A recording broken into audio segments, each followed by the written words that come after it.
Hello, welcome. Let's look at the top 5 U.S. visa refusal reasons and how to appeal. U.S. visa refusal can be disappointing feedback that happens sometimes to people during visa application. As you know, a U.S. visa application is a basic step to go through whenever you want to travel to the U.S. or renew your visa. Your visa can be granted, but sometimes can be refused. Visa refusal refers to the act of denying your entry into a particular country by rejecting your visa application. Visa rejection may happen when you fail to prove your eligibility to visit a particular country. This video will explain the reasons why a U.S. visa can be refused, the ineligibility waiver, how to reapply when your visa is rejected, and how to get a refund when your U.S. visa is refused. Let's look at some reasons for U.S. visa refusal. Generally, U.S. visa refusal can happen for several reasons. This is because, under U.S. Immigration Law Section 104A of the Immigration and Nationality Act, consular officers at U.S. embassies and consulates have the sole authority to approve or deny visa applications that do not satisfy the U.S. immigration law. Normally, each embassy or consulate of the U.S. around the globe, in case of visa denial, tells and shows to the applicant the reason for refusal and the section of the law by which your visa is refused. Such reasons could be 1. Incomplete application or supporting documentation. A visa denial under INA Section 221 means that the applicant did not present to the consul a complete application with all the necessary information, or that the supporting documentation was missing. This does not mean that your application has been rejected, since you still have the chance to correct your mistake and provide the embassy with the missing information or supporting documents before a final decision on your case is taken. Upon getting informed that your application is incomplete, you will receive a letter that will tell you the exact reason for being found ineligible and what document is missing.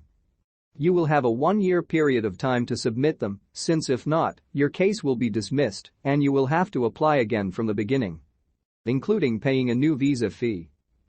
2. Visa qualifications and immigrant intent.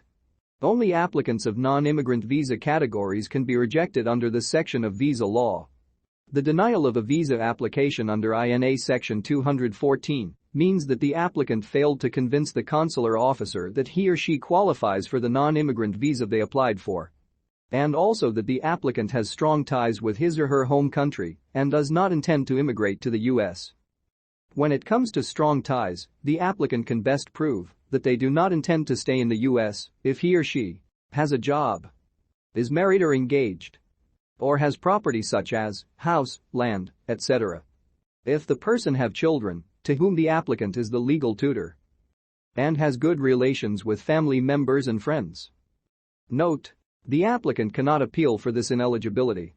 However, since it is not permanent, the applicant might reapply if he or she considers that there are significant changes in their circumstances. In case of reapplication, the visa fee should be paid again, and another appointment for a new interview will be fixed. 3. Public charge. A visa application rejected under means that the consular officer decided you were very likely to become dependent on the U.S. government for your existence and financial support once in the U.S., which is otherwise called a public charge. Some visa applicants who were denied entry to the U.S. under INA Section 212 can still reapply for a visa if they can submit an affidavit of support from a qualifying sponsor.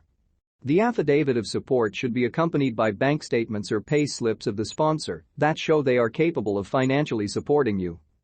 Now, what about those who applied for a non-immigrant visa? The non-immigrant visa applicants who were denied entry to the U.S. under INA Section 212 have to prove that they are capable of financing themselves during their stay in the U.S. The consular officer will again check your documents and decide whether you have sufficient funds to overcome your ineligibility or not. 4. Fraud and misrepresentation. If you try to obtain a visa by falsely representing facts or committing fraud, then your visa application will be rejected under INA Section 212.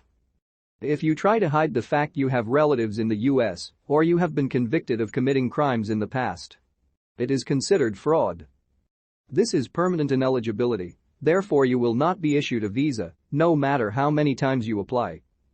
If there is a possibility to apply for an ineligibility waiver, then the consular officer will advise you to do so.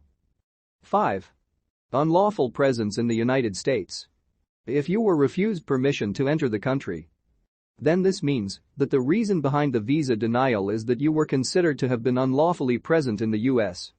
This is usually when you have either stayed in the U.S. after your authorized period of stay expired and you did not extend your stay, or you entered and stayed in the U.S. without obtaining the required authorization from the Customs and Border Protection. There are other ineligibilities that can lead to U.S. visa refusal. Aside from the reasons for being found ineligible for a visa to the U.S., there are also other ineligibilities as follows. 1. Health-related grounds.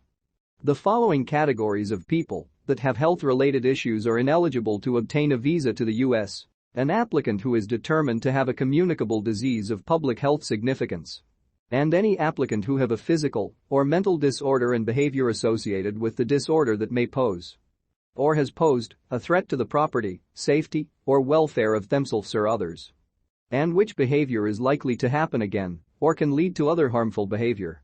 An applicant who is determined to be a drug abuser or addict. 2. Criminal and related grounds. Any foreigner who has ever committed criminal activities such as murder, drug trafficking, human trafficking, genocide, money laundering, etc., is considered ineligible to enter the United States. 3. Security and related grounds. Any foreigner considered by a consular officer or the Attorney General as a risk to the security of the United States will be refused entry. Ineligibility waivers. In most cases, applicants are advised by the consular officer to apply for a waiver of their ineligibility, if applicable in their case. The reasons for visa denials might be temporary or permanent. Those with temporary ineligibilities can reapply for a visa in case they overcome them. On the other hand, those with permanent ineligibility can only reapply in case a waiver of that status is authorized by the Department of Homeland Security. Therefore, the Immigration and Nationality Act allows applicants who were denied a visa for ineligibility to apply for a waiver of that status. If approved, the applicant might obtain a U.S. visa. However, it is up to the Department of Homeland Security to decide whether to approve a waiver for each visa applicant or not. Here are some conditions for ineligibility waiver. A. Have ineligibility for which there is a waiver. B. Applicants for migrant visas should make sure that the waiver applies particularly to their situation. C. Have only one particular ineligibility, aside from being fully qualified for the visa. Finally, can I cancel my U.S. visa application or get a refund fee for visa refusal? Well, the answer is no.